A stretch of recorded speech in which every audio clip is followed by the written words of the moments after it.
আমরা ওই পুলিশের কাছে যাতে এই খবরটা মিডিয়ার মাধ্যমে পৌঁছে যায় এবং অবশ্যই পুলিশ মন্ত্রীর কাছে যাতে পৌঁছে যায়। আমাদের প্রথম প্রশ্ন হলো, কোন লিগ্যাল নোটিশে সকাল থেকে ফেরিঘাট বন্ধ ছিল? আমাদের দ্বিতীয় প্রশ্ন হলো, এখানকার টিকিট কাউন্টারটা কে চালায়? আমাদের 3 নম্বর প্রশ্ন হলো, এই ফেরিঘাটগুলোর টেন্ডার অকশন কোন পদ্ধতিতে হচ্ছে? বিডিওকে জবাব দিতে হবে। পুলিশ ফেরিঘাট করতে পারমিশন দেয় না, পারমিশন দেয় বিডিও।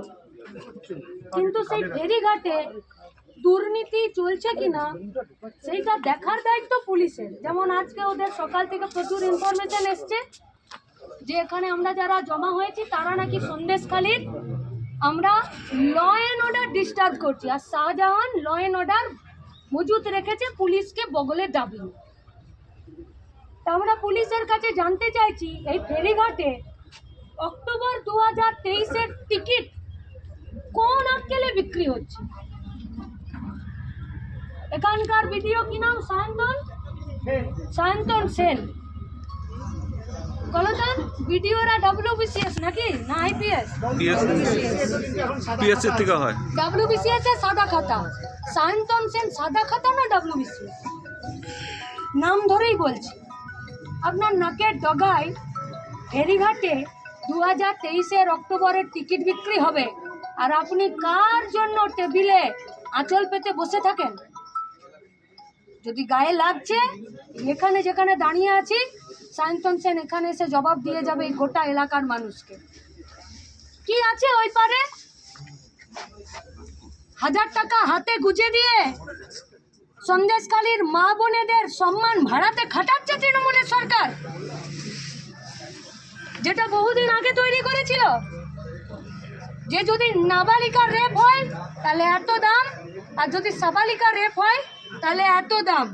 আর এখন হাতে 1000 আর 1200 গুজে দিয়ে তৃণমূলের পার্টি অফিসে আমাদের মা বোনেদেরকে ডেকে নিয়ে গিয়ে আর সেখানে তাদেরকে রেপ করা হবে।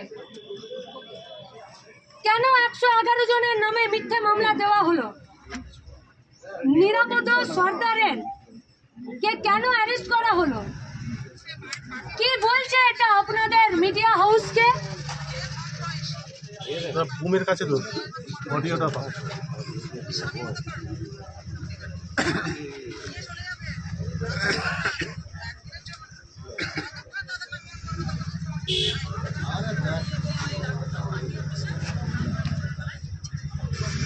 পার্টি অফিসে গিয়ে রাখবে যতক্ষণ না মন ভরবে, ছাড়বে না।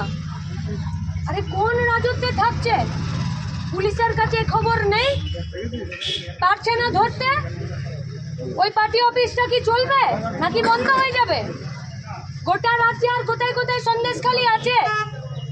কাদের জমি লুট করার জন্য বাইরে এই ভয়ের পরিবেশ?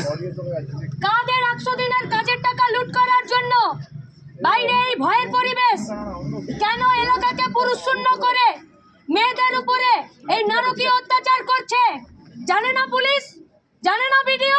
আর আপনাদেরকে জিজ্ঞেস করছি, আপনারা জানতেন না? সন্দেশখালী যাননি আপনারা কোনোদিন শাহজাহানের কোনো প্রোগ্রামে? ফুটবল টুর্নামেন্ট থেকে ক্রিকেট টুর্নামেন্ট, কম্বল বিলি থেকে শুরু করে প্রশাসনিক মিটিংয়ে, সেখানকার কোনো মিটিংয়ে ভাষণে যাননি আপনারা? জানতেন না আপনারা? কেন জানেন না? মিডিয়ার কাছ থেকে কি আশা করতে পারি আমরা? শুধুমাত্র ওরা যা খবর দেবে সেই খবর, নাকি আপনারা খবর নিয়ে যাচ্ছেন, মিডিয়া হাউসে দিচ্ছেন, আর এডিটররা আপনাদের খবরকে বন্ধ করে দিচ্ছে? এটা একদিনের ঘটনা নয়, এটা দীর্ঘদিন ধরে ঘটনাই চলছে। তাহলে মিডিয়া তার একাংশ যারা এই খবরকে সামনে আসতে দেয়নি, তাহলে যারা মিডিয়াতে শ্রমিক এটা তাদের দোষ নাকি যারা হাউসে বসে আছে তাদের? এই ভিডিও অ্যাডিশনাল এসপি 2 ঘন্টা ধরে বিরাট তৎপরতা দেখালো। শাহজাহানের কাছে সেলাম ঢোকে কিনা আমার দেখা নেই, দেখতে হবে ভালো করে ভিডিও। আর তার সাথে এই এলাকার যত জনপ্রতিনিধিরা আছে তারা